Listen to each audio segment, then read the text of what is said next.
삶의 끝없는 욕망과 필연적인 마지막이라는 두려움 사이에서 여러분은 어떤 질문을 던져보셨습니까? 우리는 모두 무언가를 끊임없이 갈망하며 살아갑니다. 더 나은 삶, 더 많은 성취, 영원할 것 같은 관계들. 하지만 시간의 흐름 속에서 늙고 병들고 결국에는 모든 것을 두고 떠나야 한다는 진실 앞에서 우리는 종종 무력감을 느끼곤 합니다. 오늘 우리가 함께 나눌 이 지혜의 이야기는 수천 년 동안 수많은 이들의 마음을 울렸습니다. 잠시 시간을 내어 구독과 좋아요를 눌러주시는 것은 이 지혜의 등불을 또 다른 누군가에게 전하는 소중한 인연을 맺는 것과 같습니다. 여러분의 작은 손길이 한 사람의 마음에 큰 평화를 가져다 줄 수 있습니다. 모든 분들의 삶에 부처님의 자비와 평안이 깃들기를 기원하며 오늘의 이야기를 시작하겠습니다. 오늘의 주제는 부처님의 해탈입니다. 한자로는 정각, 세존, 원만, 해탈이라는 4가지 키워드로 이 깊은 세계를 여행해 볼까 합니다. 먼저 정각은 올바른 깨달음을 의미합니다. 부처님께서는 바로 이 정각을 이루셨기에 세존, 즉 세상에서 가장 존귀한 분이라 불리게 되셨습니다. 세상, 즉 세라는 것은 본래 변화하는 모든 것을 뜻합니다.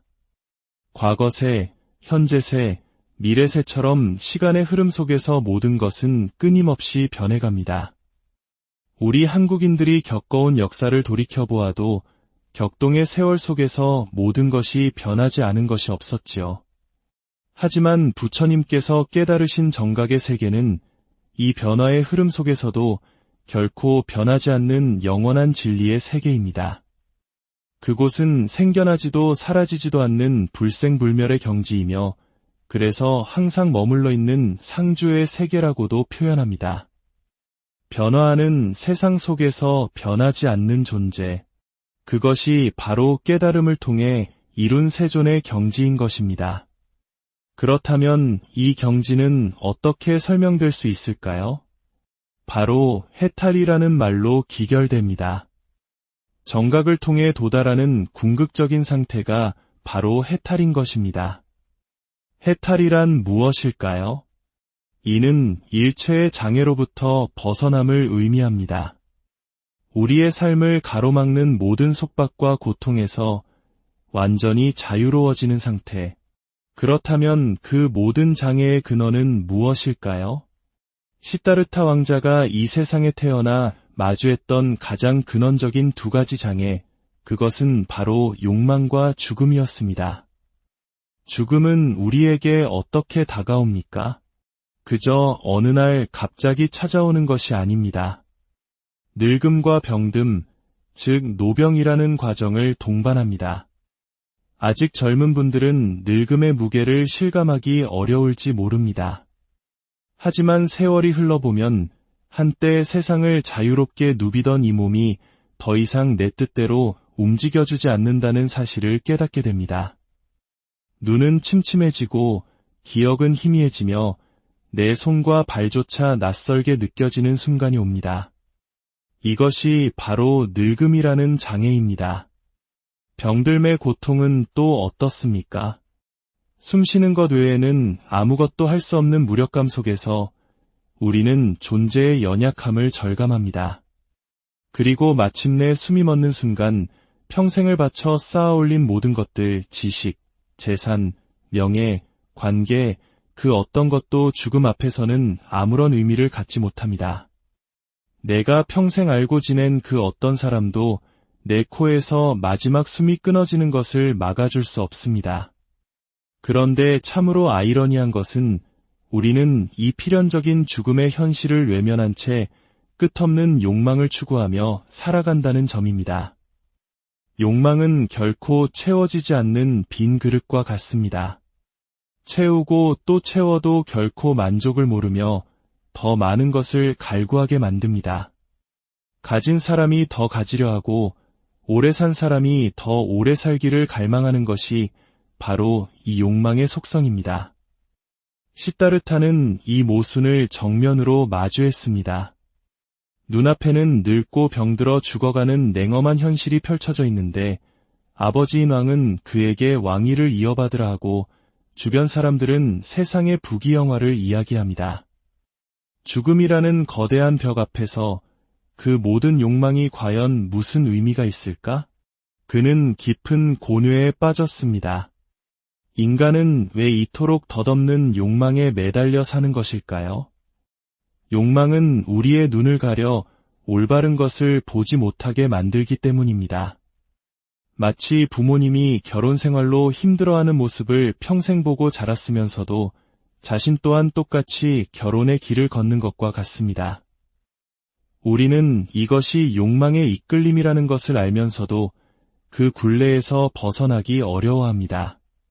그렇다면 이 욕망과 죽음이라는 거대한 장애를 어떻게 벗어날 수 있을까요? 부처님께서 찾으신 방법은 바로 관찰과 깨달음이었습니다. 도망치거나 외면하는 것이 아니라 그 실체를 고요히 그리고 깊이 들여다보는 것이었습니다. 이 깊은 관찰을 통해 모든 장애에서 깨끗이 벗어난 상태, 그것이 바로 해탈이며 열반입니다. 그 경지에 이르러 보니 본래 죽음이란 것도 없고 채워야 할 욕망이란 것도 없었습니다. 그곳에는 오직 고요하고 영원한 즐거움만이 가득했습니다. 그리고 이 완전한 평화와 기쁨은 외부에서 얻어지는 것이 아니라 본래부터 우리 안에 완벽하게 갖추어져 있었다는 사실을 깨닫게 됩니다. 이를 본자구족이라 합니다. 본래 스스로 모든 것을 만족스럽게 갖추고 있다는 뜻입니다. 깨달음의 눈으로 보면 우리를 괴롭히던 욕망과 죽음의 문제는 마치 한바탕의 꿈과 같습니다. 아무리 생생하고 무서운 꿈을 꾸었더라도 잠에서 깨어나면 그 모든 것이 허상이었음을 알게 되는 것과 같습니다. 우리의 생각과 감정, 꿈속의 경험들은 마치 하늘에 떠다니는 구름과 같습니다. 제멋대로 나타났다가 제멋대로 사라집니다. 10분 뒤에 내 머릿속에 어떤 생각이 떠오를지, 오늘 밤 어떤 꿈을 꿀지 아는 사람은 아무도 없습니다. 이렇듯 우리의 의식과 생각은 뜬구름처럼 잠시 머물다 가는 손님일 뿐입니다. 하지만 그 변화무쌍한 구름 너머에는 언제나 고요하고 광활한 허공, 즉 하늘이 존재합니다. 열반이란 바로 이 변치 않는 하늘과 같은 우리의 본성을 깨닫는 것입니다. 그 본성의 자리에는 욕망이라는 번뇌의 구름도 죽음이라는 두려움의 그림자도 없습니다. 이런 이야기를 들으면 혹자는 이렇게 생각할지 모릅니다. 어차피 100년 뒤면 모두 죽을 텐데 이렇게 아등바등 사는 것이 무슨 의미가 있나 하고 힘이 빠질 수도 있습니다. 그러나 부처님의 가르침은 허무주의가 아닙니다. 죽음과 욕망이 뜬구름과 같다는 것을 깨달을 때 우리는 비로소 시간의 흐름을 초월한 영원한 기쁨의 세계, 즉 겁의 상락을 발견하게 된다는 것입니다. 그리고 이 세계는 본래 우리 안에 갖추어져 있다는 것이 핵심입니다. 시다르타는 처음부터 이 진리를 알았던 것이 아닙니다. 그는 오직 욕망과 죽음의 고통에서 벗어날 방법을 찾기 위해 수많은 스승을 만나고 다양한 수행을 했습니다. 그 과정에서 자연스럽게 실천하게 된 것이 바로계, 정, 해의 사막이었습니다. 수행의 단계에는 차이가 있습니다. 우리와 같은 평범한 사람들, 즉 범부는 먼저 마음의 소란을 그치는 것부터 시작합니다. 생각이 파도처럼 몰아쳐 앞을 가리니 일단 그 파도를 잠재워야만 비로소 무언가를 제대로 볼 수 있기 때문입니다. 그래서 먼저 계율을 지켜 행동을 단속하고 명상을 통해 마음을 고요히 가라앉힌 후에야 지혜의 눈으로 실상을 볼 수 있게 됩니다. 하지만 수행이 깊어진 보살의 경지에서는 순서가 다릅니다. 그들은 먼저 봅니다. 모든 현상이 본래 생겨나지도 사라지지도 않는 공 한 것임을 지혜의 눈으로 먼저 꿰뚫어 봅니다. 이렇게 실상을 먼저 보고 나니 더 이상 무언가를 갈망하거나 집착하는 분별심을 일으키지 않게 됩니다. 즉, 봄이 먼저이고 마음의 그침이 그 뒤를 따릅니다. 보는 것과 그치는 것이 동시에 이루어지는 정해쌍수의 경지입니다. 그렇다면 부처님, 즉 열애의 경지는 어떠할까요? 그분의 모든 움직임은 그 자체가 완전한 해탈입니다. 굳이 보려 하거나 그치려 노력하지 않아도 모든 행동 속에 지혜와 고요함이 자연스럽게 녹아 있습니다. 마치 환한 보름달처럼 그 존재 자체가 완전한 빛이 되어 세상을 비추는 것입니다. 우리가 이 깊은 진리를 보지 못하는 이유는 단 하나, 바로 해석의 습관 때문입니다. 우리는 눈앞에 사물을 있는 그대로 보지 않고 이것은 무엇이다, 좋다, 나쁘다, 내 것이다, 내 것이다 와 같이 끊임없이 생각으로 해석하고 판단합니다. 이 생각의 필터가 진실을 가리는 안개와 같습니다. 부처님의 수행법은 이와 정반대입니다. 어떤 현상이 나타났을 때 그 현상 자체에 빠지는 것이 아니라 그것을 알아차리는 이 마음은 무엇인가 하고 근원으로 되돌아보는 것입니다. 예를 들어 책상 위에 컵을 볼 때 우리는 컵이라는 대상만 봅니다. 하지만 이것이 컵이라는 것을 아는 나의 마음은 놓치고 맙니다. 누군가에 대한 미움으로 화가 치밀어 오를 때 우리는 그 화라는 감정에만 사로잡힙니다. 하지만 화를 내고 있는 이 마음의 정체는 돌아보지 못합니다. 모든 문제의 해결은 바로 이 지점에 있습니다. 삶이 고독하고 쓸쓸하게 느껴진다면 그 쓸쓸함을 달래기 위해 외부에서 무언가를 찾으려 애쓰지 마십시오. 대신 고요히 앉아 이 쓸쓸함을 느끼고 있는 나의 마음은 과연 무엇인가 하고 단 5분만이라도 가만히 들여다보십시오. 놀랍게도 그 쓸쓸함이라는 감정의 실체는 온데간데 없이 사라짐을 경험하게 될 것입니다. 불안함이 밀려올 때도 마찬가지입니다. 그 불안한 놈을 한번 가져와 보아라 하고 스스로에게 물어보십시오. 불안의 실체를 찾으려 하면 할수록 그것이 본래 형체 없는 생각의 구름이었음을 깨닫게 됩니다. 이것이 바로 부처님께서 몸소 보여주신 해탈의 길이요, 우리 모두가 일상 속에서 실천할 수 있는 가장 분명하고 이대한 인생 문제 해결법입니다. 부처님의 해탈은 저 멀리 있는 특별한 이야기가 아니라 지금 이 순간 내 마음을 돌이켜 바라보는 것으로부터 시작되는 우리 모두의 이야기입니다. 오늘 여러분의 마음 하늘에는 어떤 구름이 떠 있습니까? 잠시 모든 것을 멈추고 그 구름 너머에 항상 존재해온 고요하고 광활한 하늘을 가만히 느껴보는 시간을 가져보는 것은 어떨까요? 그 안에 모든 삶의 끝없는 욕망과 필연적인 마지막이라는 두려움 사이에서 여러분은 어떤 질문을 던져보셨습니까? 우리는 모두 무언가를 끊임없이 갈망하며 살아갑니다. 더 나은 삶, 더 많은 성취, 영원할 것 같은 관계들. 하지만 시간의 흐름 속에서 늙고 병들고 결국에는 모든 것을 두고 떠나야 한다는 진실 앞에서 우리는 종종 무력감을 느끼곤 합니다. 오늘 우리가 함께 나눌 이 지혜의 이야기는 수천 년 동안 수많은 이들의 마음을 울렸습니다. 잠시 시간을 내어 구독과 좋아요를 눌러주시는 것은 이 지혜의 등불을 또 다른 누군가에게 전하는 소중한 인연을 맺는 것과 같습니다. 여러분의 작은 손길이 한 사람의 마음에 큰 평화를 가져다 줄 수 있습니다. 모든 분들의 삶에 부처님의 자비와 평안이 깃들기를 기원하며 오늘의 이야기를 시작하겠습니다. 오늘의 주제는 부처님의 해탈입니다.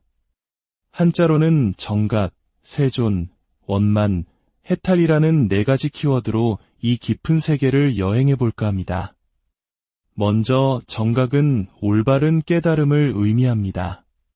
부처님께서는 바로 이 정각을 이루셨기에 세존, 즉 세상에서 가장 존귀한 분이라 불리게 되셨습니다. 세상, 즉 세라는 것은 본래 변화하는 모든 것을 뜻합니다.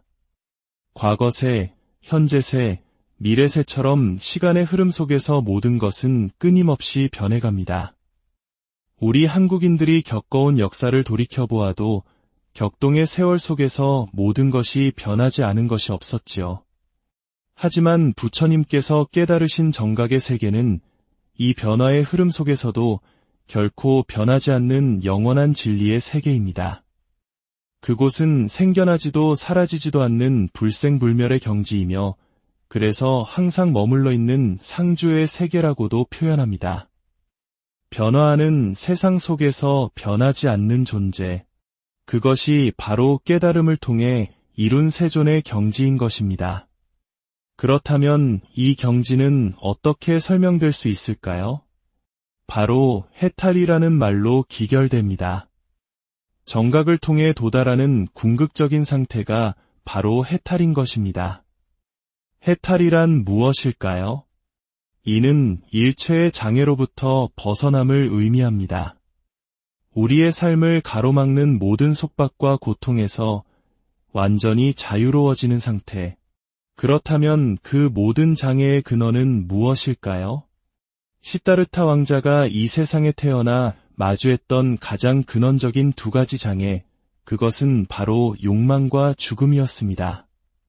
죽음은 우리에게 어떻게 다가옵니까? 그저 어느 날 갑자기 찾아오는 것이 아닙니다. 늙음과 병듦, 즉 노병이라는 과정을 동반합니다. 아직 젊은 분들은 늙음의 무게를 실감하기 어려울지 모릅니다. 하지만 세월이 흘러보면 한때 세상을 자유롭게 누비던 이 몸이 더 이상 내 뜻대로 움직여주지 않는다는 사실을 깨닫게 됩니다. 눈은 침침해지고 기억은 희미해지며 내 손과 발조차 낯설게 느껴지는 순간이 옵니다. 이것이 바로 늙음이라는 장애입니다. 병들매 고통은 또 어떻습니까? 숨쉬는 것 외에는 아무것도 할 수 없는 무력감 속에서 우리는 존재의 연약함을 절감합니다. 그리고 마침내 숨이 멎는 순간 평생을 바쳐 쌓아올린 모든 것들, 지식, 재산, 명예, 관계, 그 어떤 것도 죽음 앞에서는 아무런 의미를 갖지 못합니다. 내가 평생 알고 지낸 그 어떤 사람도 내 코에서 마지막 숨이 끊어지는 것을 막아줄 수 없습니다. 그런데 참으로 아이러니한 것은 우리는 이 필연적인 죽음의 현실을 외면한 채 끝없는 욕망을 추구하며 살아간다는 점입니다. 욕망은 결코 채워지지 않는 빈 그릇과 같습니다. 채우고 또 채워도 결코 만족을 모르며 더 많은 것을 갈구하게 만듭니다. 가진 사람이 더 가지려 하고 오래 산 사람이 더 오래 살기를 갈망하는 것이 바로 이 욕망의 속성입니다. 시다르타는 이 모순을 정면으로 마주했습니다. 눈앞에는 늙고 병들어 죽어가는 냉엄한 현실이 펼쳐져 있는데 아버지인 왕은 그에게 왕위를 이어받으라 하고 주변 사람들은 세상의 부귀영화를 이야기합니다. 죽음이라는 거대한 벽 앞에서 그 모든 욕망이 과연 무슨 의미가 있을까? 그는 깊은 곤뇌에 빠졌습니다. 인간은 왜 이토록 덧없는 욕망에 매달려 사는 것일까요? 욕망은 우리의 눈을 가려 올바른 것을 보지 못하게 만들기 때문입니다. 마치 부모님이 결혼 생활로 힘들어하는 모습을 평생 보고 자랐으면서도 자신 또한 똑같이 결혼의 길을 걷는 것과 같습니다. 우리는 이것이 욕망의 이끌림이라는 것을 알면서도 그 굴레에서 벗어나기 어려워합니다. 그렇다면 이 욕망과 죽음이라는 거대한 장애를 어떻게 벗어날 수 있을까요? 부처님께서 찾으신 방법은 바로 관찰과 깨달음이었습니다. 도망치거나 외면하는 것이 아니라 그 실체를 고요히 그리고 깊이 들여다보는 것이었습니다.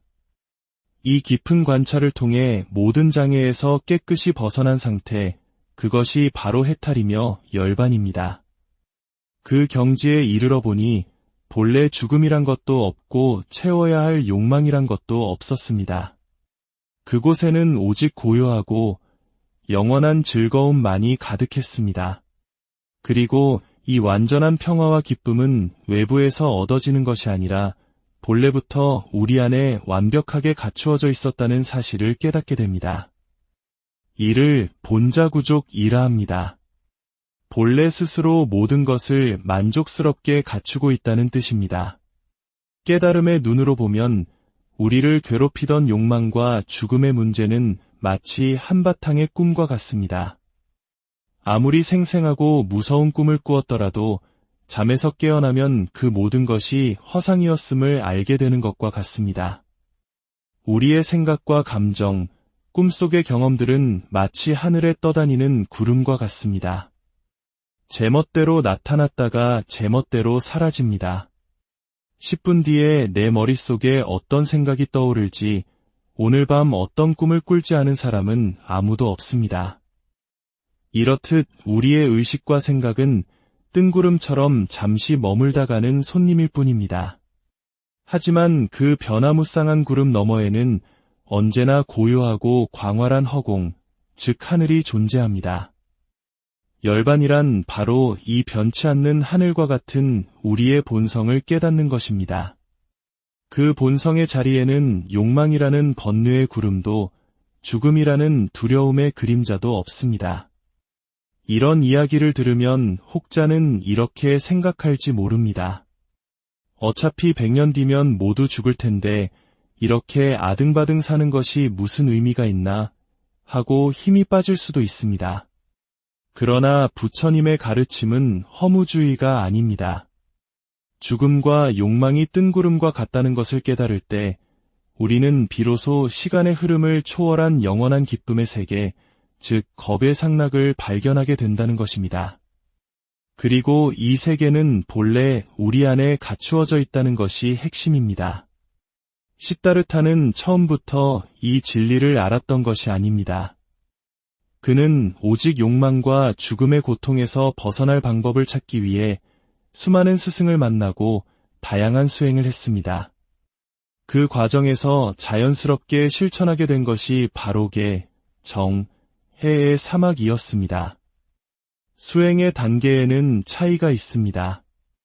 우리와 같은 평범한 사람들, 즉 범부는 먼저 마음의 소란을 그치는 것부터 시작합니다. 생각이 파도처럼 몰아쳐 앞을 가리니 일단 그 파도를 잠재워야만 비로소 무언가를 제대로 볼 수 있기 때문입니다. 그래서 먼저 계율을 지켜 행동을 단속하고 명상을 통해 마음을 고요히 가라앉힌 후에야 지혜의 눈으로 실상을 볼 수 있게 됩니다.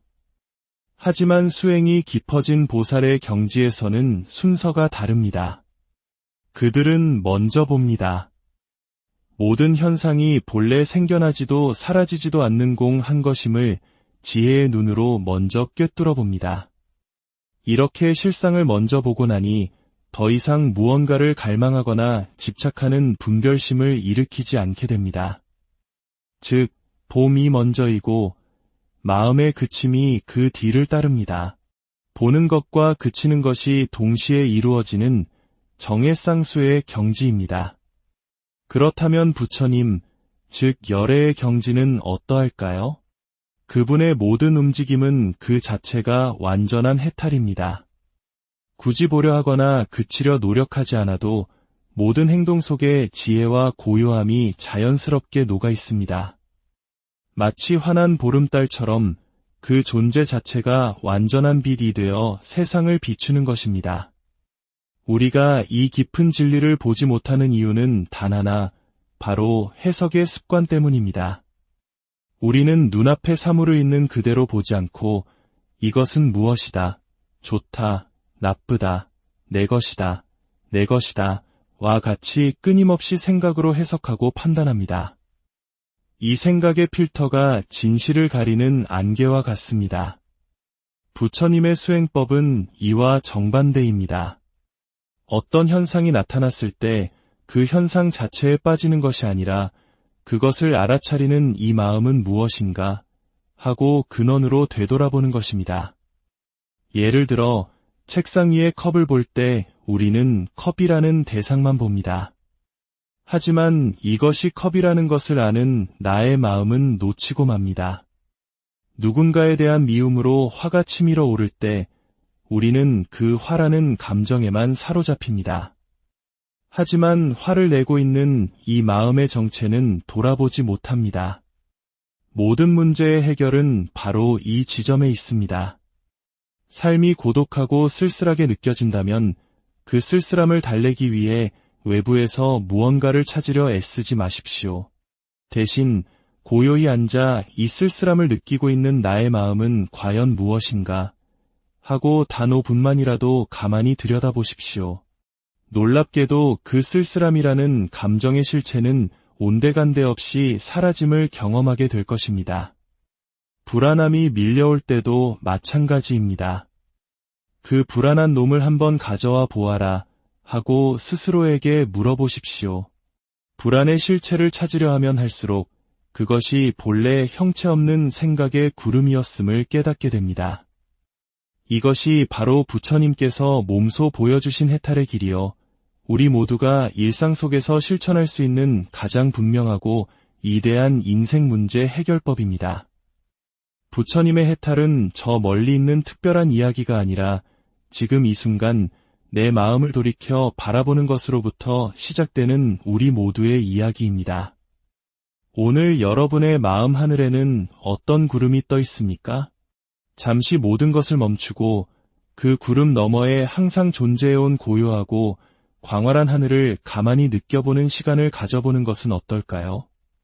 그 안에 모든 삶의 끝없는 욕망과 필연적인 마지막이라는 두려움 사이에서 여러분은 어떤 질문을 던져보셨습니까?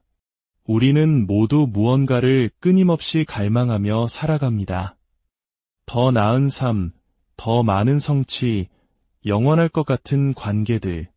하지만 시간의 흐름 속에서 늙고 병들고 결국에는 모든 것을 두고 떠나야 한다는 진실 앞에서 우리는 종종 무력감을 느끼곤 합니다. 오늘 우리가 함께 나눌 이 지혜의 이야기는 수천 년 동안 수많은 이들의 마음을 울렸습니다. 잠시 시간을 내어 구독과 좋아요를 눌러주시는 것은 이 지혜의 등불을 또 다른 누군가에게 전하는 소중한 인연을 맺는 것과 같습니다. 여러분의 작은 손길이 한 사람의 마음에 큰 평화를 가져다 줄 수 있습니다.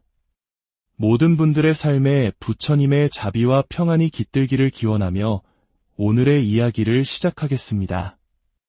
오늘의 주제는 부처님의 해탈입니다. 한자로는 정각, 세존, 원만, 해탈이라는 4가지 키워드로 이 깊은 세계를 여행해 볼까 합니다. 먼저 정각은 올바른 깨달음을 의미합니다.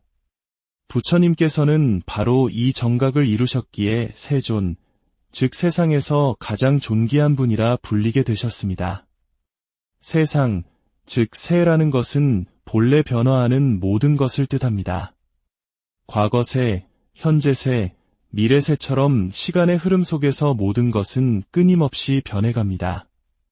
우리 한국인들이 겪어온 역사를 돌이켜보아도 격동의 세월 속에서 모든 것이 변하지 않은 것이 없었지요.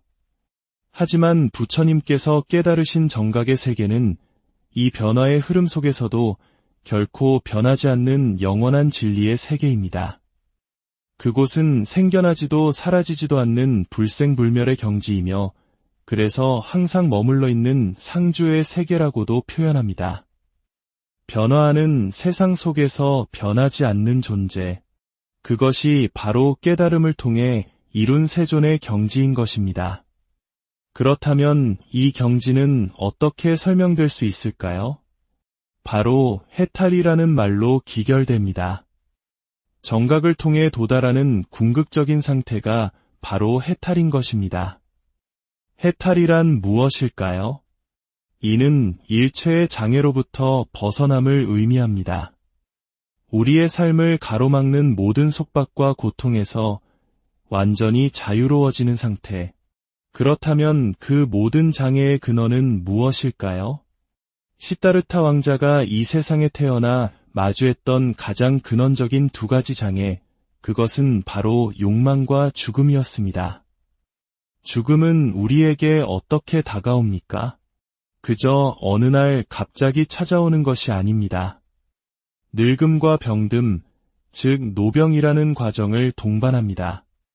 아직 젊은 분들은 늙음의 무게를 실감하기 어려울지 모릅니다. 하지만 세월이 흘러보면 한때 세상을 자유롭게 누비던 이 몸이 더 이상 내 뜻대로 움직여주지 않는다는 사실을 깨닫게 됩니다. 눈은 침침해지고 기억은 희미해지며 내 손과 발조차 낯설게 느껴지는 순간이 옵니다. 이것이 바로 늙음이라는 장애입니다. 병들매 고통은 또 어떻습니까? 숨쉬는 것 외에는 아무것도 할 수 없는 무력감 속에서 우리는 존재의 연약함을 절감합니다. 그리고 마침내 숨이 멎는 순간 평생을 바쳐 쌓아올린 모든 것들, 지식, 재산, 명예, 관계, 그 어떤 것도 죽음 앞에서는 아무런 의미를 갖지 못합니다. 내가 평생 알고 지낸 그 어떤 사람도 내 코에서 마지막 숨이 끊어지는 것을 막아줄 수 없습니다. 그런데 참으로 아이러니한 것은 우리는 이 필연적인 죽음의 현실을 외면한 채 끝없는 욕망을 추구하며 살아간다는 점입니다. 욕망은 결코 채워지지 않는 빈 그릇과 같습니다. 채우고 또 채워도 결코 만족을 모르며 더 많은 것을 갈구하게 만듭니다. 가진 사람이 더 가지려 하고 오래 산 사람이 더 오래 살기를 갈망하는 것이 바로 이 욕망의 속성입니다. 시다르타는 이 모순을 정면으로 마주했습니다. 눈앞에는 늙고 병들어 죽어가는 냉엄한 현실이 펼쳐져 있는데 아버지인 왕은 그에게 왕위를 이어받으라 하고 주변 사람들은 세상의 부귀영화를 이야기합니다. 죽음이라는 거대한 벽 앞에서 그 모든 욕망이 과연 무슨 의미가 있을까? 그는 깊은 곤뇌에 빠졌습니다. 인간은 왜 이토록 덧없는 욕망에 매달려 사는 것일까요? 욕망은 우리의 눈을 가려 올바른 것을 보지 못하게 만들기 때문입니다. 마치 부모님이 결혼 생활로 힘들어하는 모습을 평생 보고 자랐으면서도 자신 또한 똑같이 결혼의 길을 걷는 것과 같습니다. 우리는 이것이 욕망의 이끌림이라는 것을 알면서도 그 굴레에서 벗어나기 어려워합니다. 그렇다면 이 욕망과 죽음이라는 거대한 장애를 어떻게 벗어날 수 있을까요? 부처님께서 찾으신 방법은 바로 관찰과 깨달음이었습니다. 도망치거나 외면하는 것이 아니라 그 실체를 고요히 그리고 깊이 들여다보는 것이었습니다. 이 깊은 관찰을 통해 모든 장애에서 깨끗이 벗어난 상태, 그것이 바로 해탈이며 열반입니다. 그 경지에 이르러 보니 본래 죽음이란 것도 없고 채워야 할 욕망이란 것도 없었습니다. 그곳에는 오직 고요하고 영원한 즐거움만이 가득했습니다. 그리고 이 완전한 평화와 기쁨은 외부에서 얻어지는 것이 아니라 본래부터 우리 안에 완벽하게 갖추어져 있었다는 사실을 깨닫게 됩니다. 이를 본자구족이라 합니다. 본래 스스로 모든 것을 만족스럽게 갖추고 있다는 뜻입니다. 깨달음의 눈으로 보면 우리를 괴롭히던 욕망과 죽음의 문제는 마치 한바탕의 꿈과 같습니다. 아무리 생생하고 무서운 꿈을 꾸었더라도 잠에서 깨어나면 그 모든 것이 허상이었음을 알게 되는 것과 같습니다. 우리의 생각과 감정, 꿈속의 경험들은 마치 하늘에 떠다니는 구름과 같습니다. 제멋대로 나타났다가 제멋대로 사라집니다. 10분 뒤에 내 머릿속에 어떤 생각이 떠오를지 오늘 밤 어떤 꿈을 꿀지 아는 사람은 아무도 없습니다. 이렇듯 우리의 의식과 생각은 뜬구름처럼 잠시 머물다 가는 손님일 뿐입니다. 하지만 그 변화무쌍한 구름 너머에는 언제나 고요하고 광활한 허공, 즉 하늘이 존재합니다. 열반이란 바로 이 변치 않는 하늘과 같은 우리의 본성을 깨닫는 것입니다.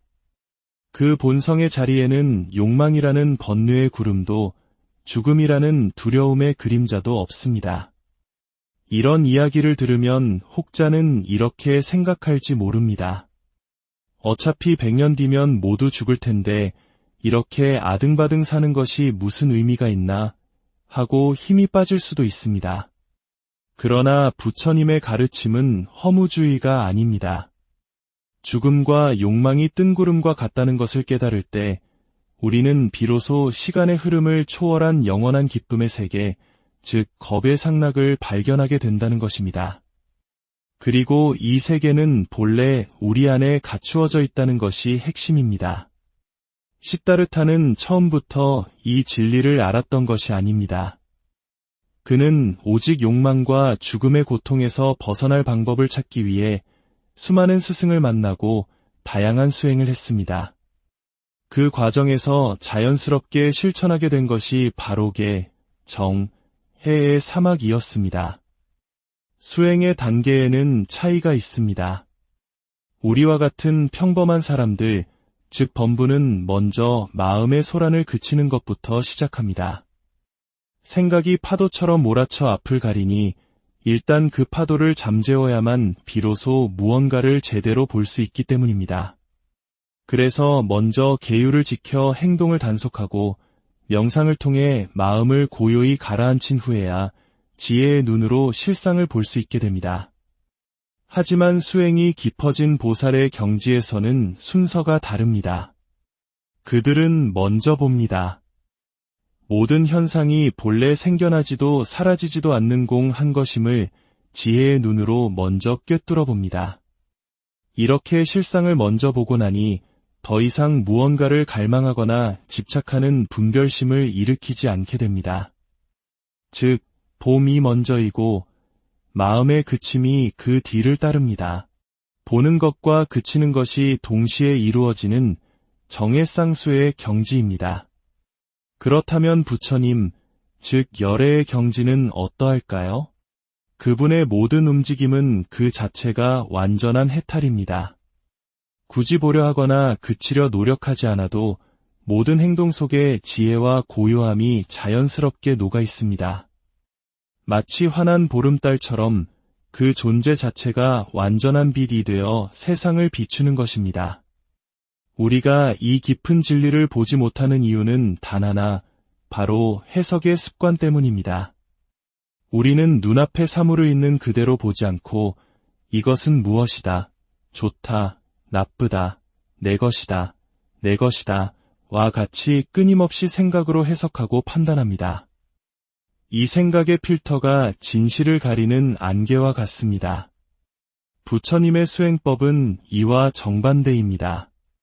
어떤 현상이 나타났을 때 그 현상 자체에 빠지는 것이 아니라 그것을 알아차리는 이 마음은 무엇인가 하고 근원으로 되돌아보는 것입니다. 예를 들어 책상 위에 컵을 볼 때 우리는 컵이라는 대상만 봅니다. 하지만 이것이 컵이라는 것을 아는 나의 마음은 놓치고 맙니다. 누군가에 대한 미움으로 화가 치밀어 오를 때 우리는 그 화라는 감정에만 사로잡힙니다.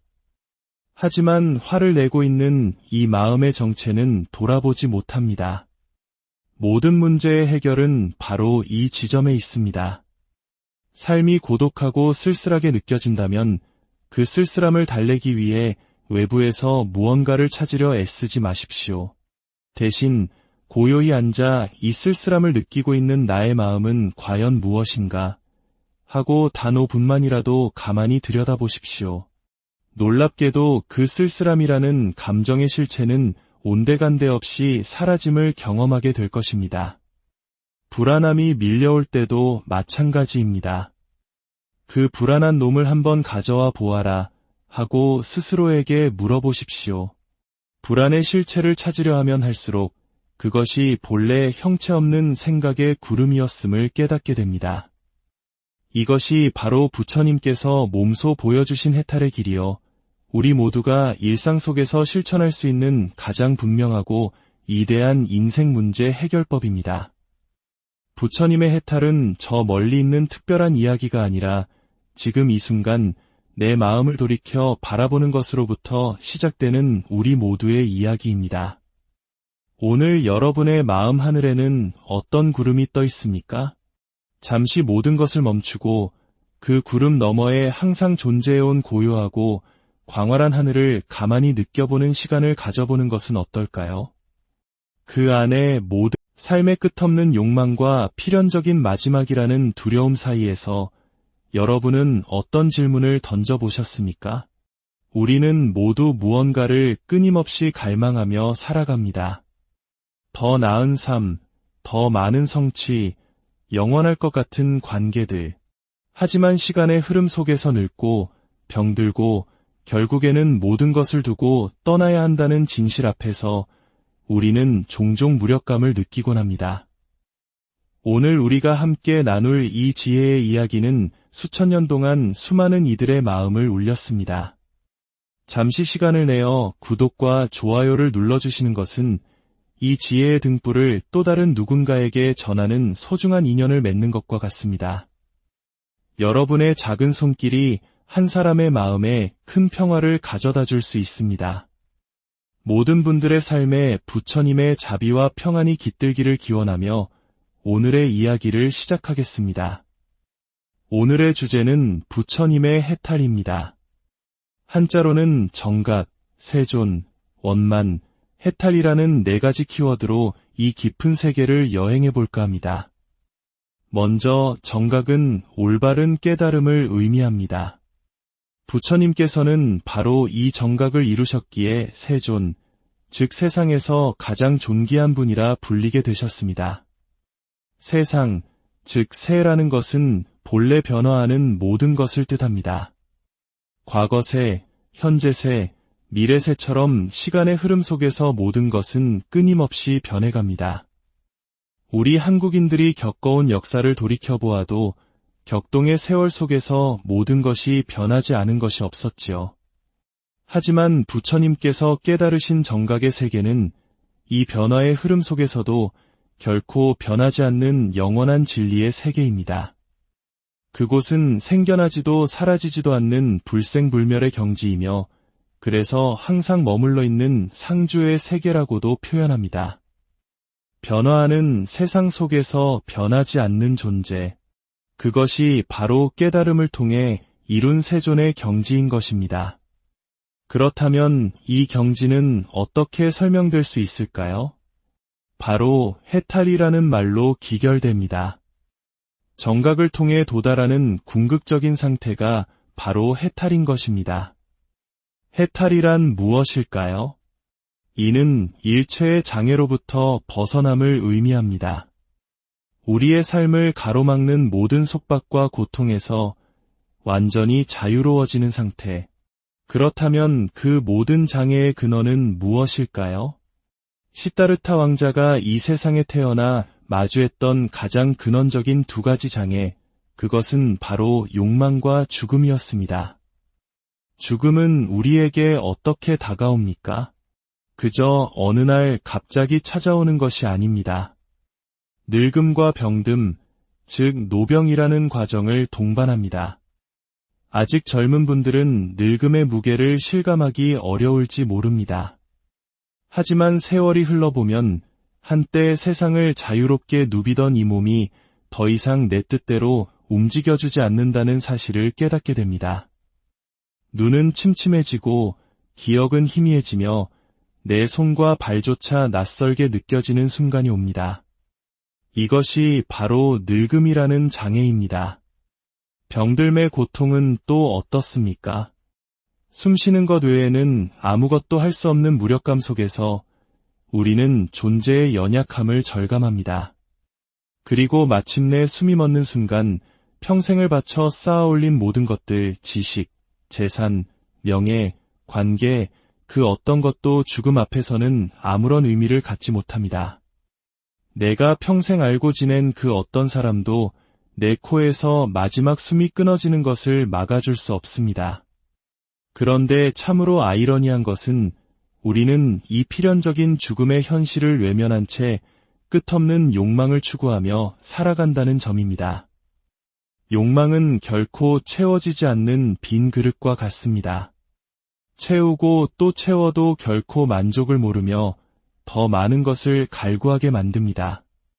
가진 사람이 더 가지려 하고 오래 산 사람이 더 오래 살기를 갈망하는 것이 바로 이 욕망의 속성입니다.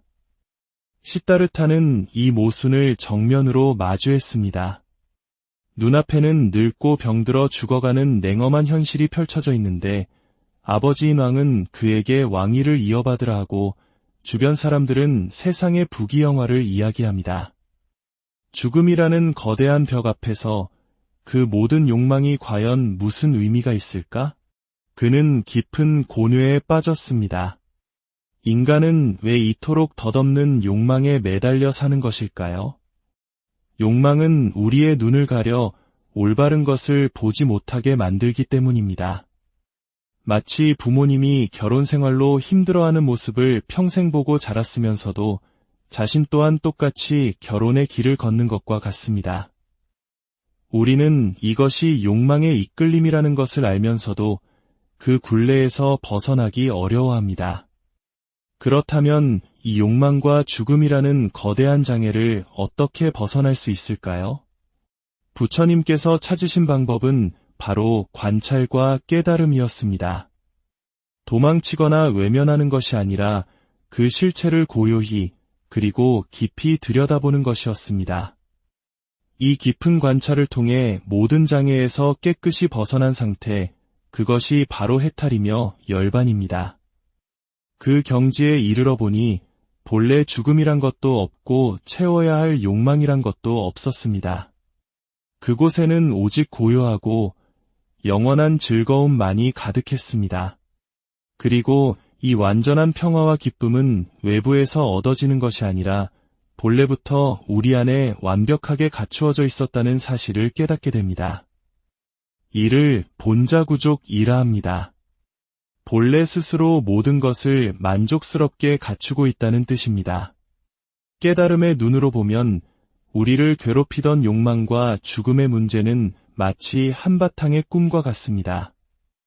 아무리 생생하고 무서운 꿈을 꾸었더라도 잠에서 깨어나면 그 모든 것이 허상이었음을 알게 되는 것과 같습니다.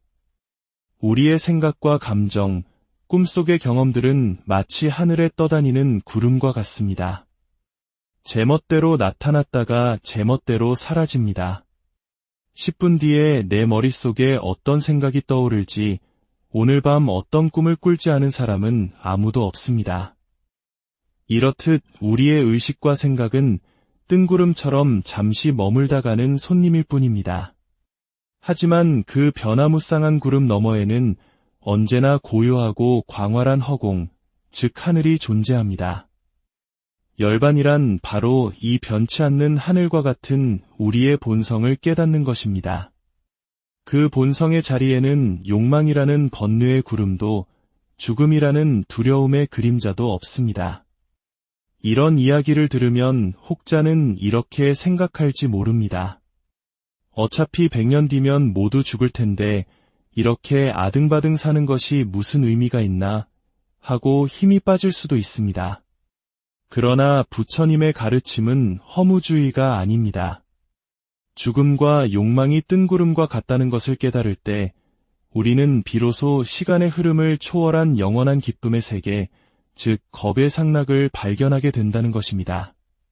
그리고 이 세계는 본래 우리 안에 갖추어져 있다는 것이 핵심입니다. 시다르타는 처음부터 이 진리를 알았던 것이 아닙니다. 그는 오직 욕망과 죽음의 고통에서 벗어날 방법을 찾기 위해 수많은 스승을 만나고 다양한 수행을 했습니다. 그 과정에서 자연스럽게 실천하게 된 것이 바로게, 정, 해의 사막이었습니다. 수행의 단계에는 차이가 있습니다. 우리와 같은 평범한 사람들, 즉 범부는 먼저 마음의 소란을 그치는 것부터 시작합니다.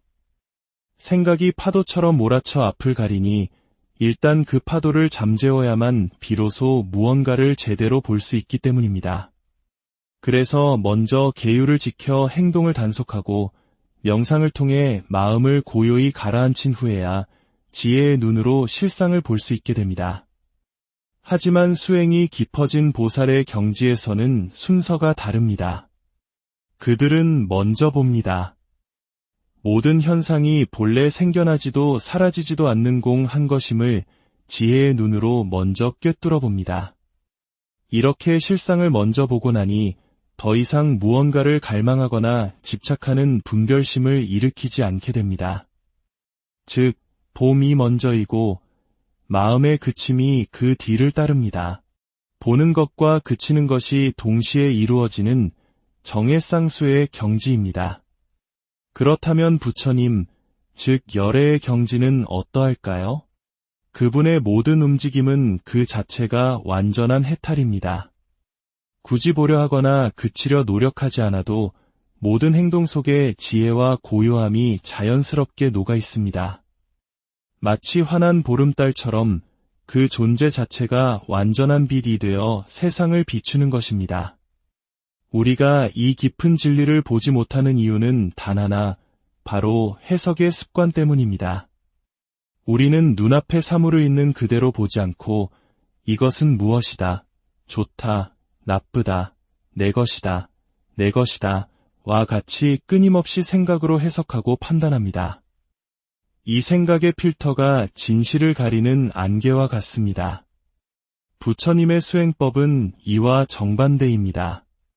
어떤 현상이 나타났을 때 그 현상 자체에 빠지는 것이 아니라 그것을 알아차리는 이 마음은 무엇인가 하고 근원으로 되돌아보는 것입니다. 예를 들어 책상 위에 컵을 볼 때 우리는 컵이라는 대상만 봅니다. 하지만 이것이 컵이라는 것을 아는 나의 마음은 놓치고 맙니다. 누군가에 대한 미움으로 화가 치밀어 오를 때 우리는 그 화라는 감정에만 사로잡힙니다. 하지만 화를 내고 있는 이 마음의 정체는 돌아보지 못합니다. 모든 문제의 해결은 바로 이 지점에 있습니다. 삶이 고독하고 쓸쓸하게 느껴진다면 그 쓸쓸함을 달래기 위해 외부에서 무언가를 찾으려 애쓰지 마십시오. 대신 고요히 앉아 이 쓸쓸함을 느끼고 있는 나의 마음은 과연 무엇인가 하고 단 5분만이라도 가만히 들여다보십시오. 놀랍게도 그 쓸쓸함이라는 감정의 실체는 온데간데 없이 사라짐을 경험하게 될 것입니다. 불안함이 밀려올 때도 마찬가지입니다. 그 불안한 놈을 한번 가져와 보아라 하고 스스로에게 물어보십시오. 불안의 실체를 찾으려 하면 할수록 그것이 본래 형체 없는 생각의 구름이었음을 깨닫게 됩니다. 이것이 바로 부처님께서 몸소 보여주신 해탈의 길이요, 우리 모두가 일상 속에서 실천할 수 있는 가장 분명하고 이대한 인생 문제 해결법입니다. 부처님의 해탈은 저 멀리 있는 특별한 이야기가 아니라 지금 이 순간 내 마음을 돌이켜 바라보는 것으로부터 시작되는 우리 모두의 이야기입니다. 오늘 여러분의 마음 하늘에는 어떤 구름이 떠 있습니까? 잠시 모든 것을 멈추고 그 구름 너머에 항상 존재해온 고요하고 광활한 하늘을 가만히 느껴보는 시간을 가져보는 것은 어떨까요?